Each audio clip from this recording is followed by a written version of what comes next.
Hello, my friends. Welcome back. Do you feel like you are not improving even though you're still learning and practicing? Maybe you feel stuck. Maybe you feel tired of studying.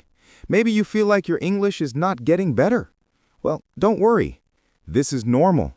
And today, I'm going to guide you step by step to help you break through this feeling and make your next big jump in English fluency. Are you ready? Let's begin. So imagine you are climbing a beautiful mountain. At the beginning of your climb, you move quickly. Every step takes you higher and higher. You can feel the difference. You see the difference. When you look around, your view changes. You can see more of the valley, more of the sky. You feel happy. You feel proud. You feel excited to keep going. But then something changes. The path becomes flat. You are still walking, but you are not going higher. You're moving forward, but your view stays almost the same. It feels like nothing is changing, even though you are still putting in effort. This is exactly what happens in language learning. When you start learning English, every little thing feels like a victory. The first time you say, "How are you?" and someone understands you, it's just amazing. The first time you understand a song or a sentence in a movie, you feel proud. You can see your progress every week. Your vocabulary grows quickly. Your listening feels stronger. Your speaking becomes smoother. But later, something happens. The big jumps become smaller.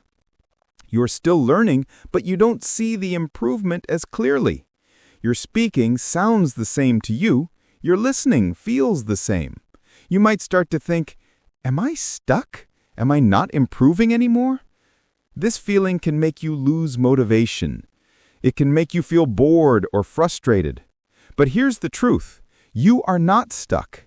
You are simply in a stage where your brain is processing, organizing, and strengthening what you have already learned. Okay?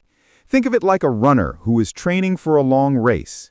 Sometimes they run fast. Sometimes they slow down to build strength. Both are important. So feeling stuck is not the end of your journey. It is a normal and necessary part of learning. It is like the flat road before the next big hill.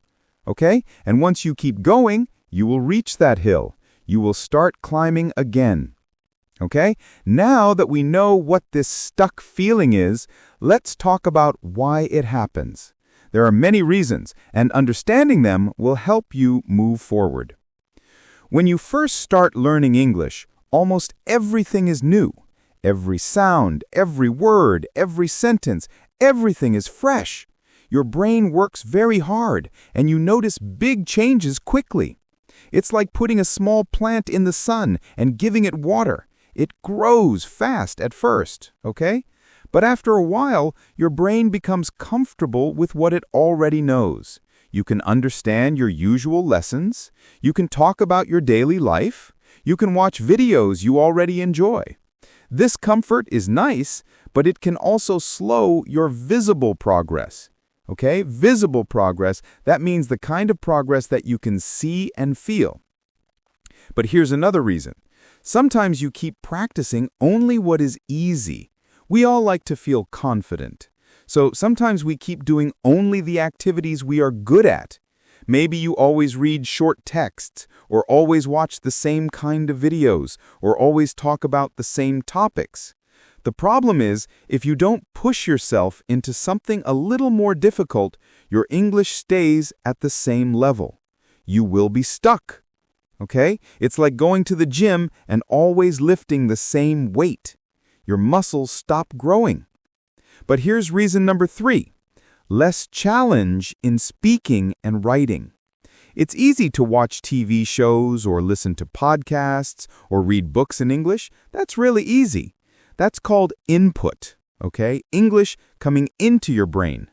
But to improve fluency, you also need output. That is English coming out of your mouth or your pen, okay? Output, producing English. If you don't practice speaking and writing enough, your active English skills will improve more slowly. You might understand a lot, but find it hard to use the words when you need them. So you need to practice speaking. You need to talk to yourself. You need to do shadowing and all the other strategies that I have taught you in previous episodes. Here is reason number 4. Sometimes you are improving, but the changes are small. Okay? Your pronunciation is getting a little better. Your grammar is a little more correct. You understand more words without thinking. But because the changes are not big and dramatic, you don't feel them. Okay? It's like when a child grows. If you see them every day, you don't notice the change. But if you meet them after 6 months, you suddenly see how much taller they are. So remember, my friends, feeling stuck happens for many reasons: comfort, habit, less challenge, or invisible progress. That means the kind of progress you cannot see. The important point is this: feeling stuck is not a dead end. It's not the end of your journey. It's just a signal that it's time to try something new. Okay? But the big question is, how do I move forward? How do we start climbing again? Now, I'm going to give you 4 practical steps. Step number 1, push your output. Output means the English you produce, the English you speak or write. To improve quickly, you need to talk and write about new things.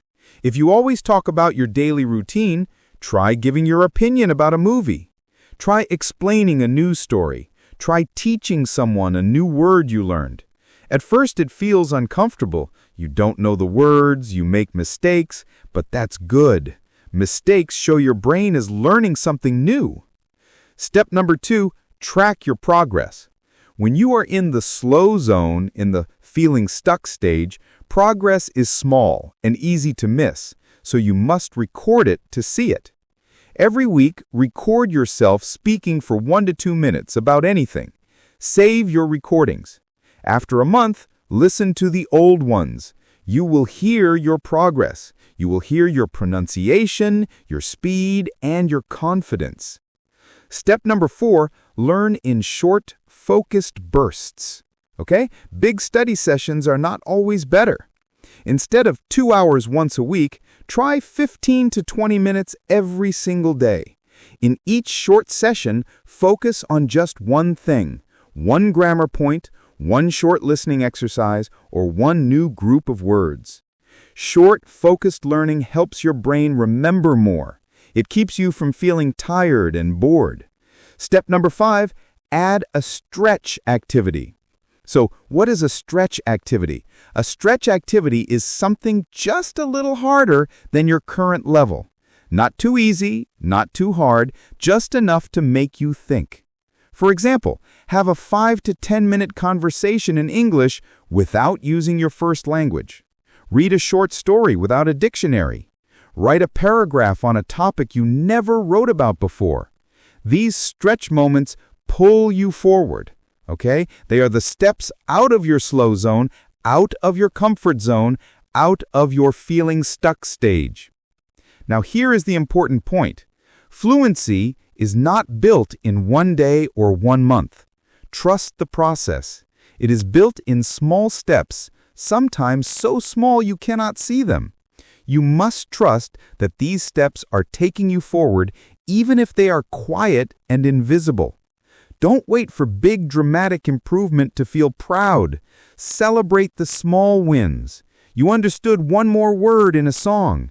You wrote a text with fewer mistakes. These small wins are proof that you are moving forward. Fluency is a destination, but learning is a journey. If you enjoy the process, you will feel less stress and more motivation. When you enjoy it, you keep going. And when you keep going, the results always come, I promise. So my friends, remember this. The slow zone is not the end. It's just a quiet road before the next hill. Keep walking, keep learning, keep smiling, and keep believing in yourself. And if this helped, hit subscribe, give it a like, and share it with some Learning English too. Tell me in the comments which new words you learned today or how you practice English. Okay, bye for now. See you in the next video. Love you all.